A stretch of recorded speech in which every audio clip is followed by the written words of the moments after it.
സുധീഷ്, നേരത്തെ ഓപ്പറേഷൻ സിന്ദൂറുമായിട്ട് ബന്ധപ്പെട്ട് അതിൻ്റെ വിശകലനങ്ങൾക്കിടെ വ്യോമസേനയുടെ ഡയറക്ടർ ജനറൽ, അതായത് ഓപ്പറേഷൻ ഡയറക്ടർ ജനറൽ പറഞ്ഞത് അവരുടെ വിമാനങ്ങൾ നമ്മൾ വെടിവെച്ചിട്ടു, പക്ഷേ എത്രയാണെന്ന് നമുക്ക് കൺഫേം ചെയ്യാൻ കഴിയില്ല. ഓക്കെ, സംഭവിച്ചിട്ടുണ്ട്.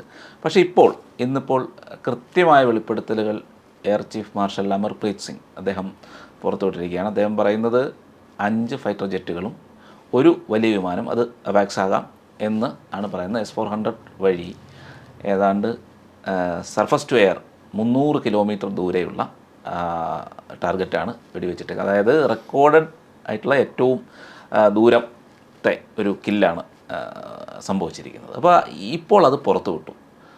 അതിന് മറ്റ് മാനങ്ങളുണ്ടോ അങ്ങനെ പുറത്തു വിടുന്നതിൽ? അല്ല, ഇപ്പോൾ അത് പുറത്തു വിട്ടതിന് പല മാനങ്ങളുണ്ട്. പക്ഷേ ഇദ്ദേഹം ഈ പറഞ്ഞതിൻ്റെ അകത്ത് ഒരു കാര്യം ഏറ്റവും അവസാനം വളരെ കൃത്യമായിട്ട് പറഞ്ഞു. ഇൻ്റലിജൻസ് എല്ലാ പ്രാവശ്യവും ഉണ്ടായിരുന്നു. നമ്മുടെ നാട്ടിലെ ആൾക്കാരെ ഇതൊന്ന് വിശ്വസിപ്പിച്ചെടുക്കാനായിട്ട് ഉള്ള ബുദ്ധിമുട്ട് ബാക്കി ഇന്ത്യക്ക് പുറത്തുള്ള, ഭാരതത്തിന് പുറത്തുള്ള ആൾക്കാരെ വിശ്വസിപ്പിക്കാനായിട്ടില്ല എന്ന് അദ്ദേഹം വളരെ കൃത്യമായി പറഞ്ഞു. ഞാൻ വളരെ സങ്കടത്തോടു കൂടിയാണ് ഞാനിത് പറയുന്നത് എന്നാണ് ബഹുമാനപ്പെട്ട Amarpreet Singh air chief marshal അദ്ദേഹം പറഞ്ഞത്. അദ്ദേഹം ആ പറഞ്ഞതിൻ്റെ അകത്ത് വളരെയധികം കാര്യം ഉള്ള ഒരു കാര്യമാണ്. ഈ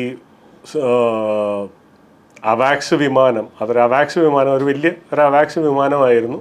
അതാണ് S-400 പരിധിയിൽ വന്ന് അടിച്ച് നമ്മൾ കളഞ്ഞ. അവാക്സ് എന്ന് പറഞ്ഞാൽ അറിയാമല്ലോ, ആകാശത്തുകൂടെ പറക്കുന്ന റഡാറാണ്.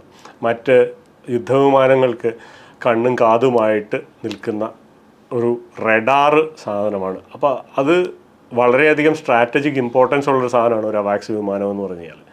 അതിനെ S-400 കൊണ്ട് അടിച്ചിട്ട് കഴിയുമ്പോഴത്തേക്കും സാധാരണ അതിനെ സപ്പോർട്ടായിട്ട് ചെല്ലേണ്ടത് ബാക്കിയുള്ള യുദ്ധവിമാനങ്ങളാണ്. അതുപോലും പറ്റിയില്ല.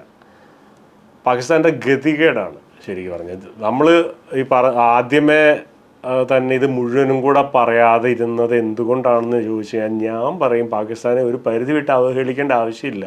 കാരണം ഈ അപമാനത്തിൽ നിന്നാണല്ലോ മനുഷ്യന് പ്രതികാരത്തിൻ്റെ ഒരു വാഞ്ച വരുന്നത്. അങ്ങനെ ഒന്നും വരാതിരിക്കുകയാണെന്നുണ്ടെങ്കിൽ വരാതിരുന്നോട്ടെ എന്ന് വിചാരിച്ചിട്ടായിരിക്കണം. ഇൻസൾട്ടാണ് മുരളി ഏറ്റവും വലിയ ഇൻവെസ്റ്റ്മെൻ്റ് എന്നുള്ളത്. അത് തന്നെ സാധനം. അങ്ങനെ ഒത്തിരി അവന് ഇൻവെസ്റ്റ് ചെയ്യാനായിട്ടൊരു അവസരം കൊടുക്കണ്ട. കാരണം പിന്നെ അത് നമ്മുടെ മുഖത്തോട്ടാണല്ലോ എന്താ പറയുക, ആ ഇൻവെസ്റ്റ്മെൻറ്റ് തീർക്കാൻ പോവുക. അതുകൊണ്ടാണ് വേണ്ട എന്ന് വിചാരിച്ചതെന്നുള്ളതാണ് എൻ്റെ ഒരു ഇത്. പക്ഷെ ഇപ്പോൾ ഇത് നിവൃത്തിയില്ലാഞ്ഞിട്ട് പറയുകയാണ്.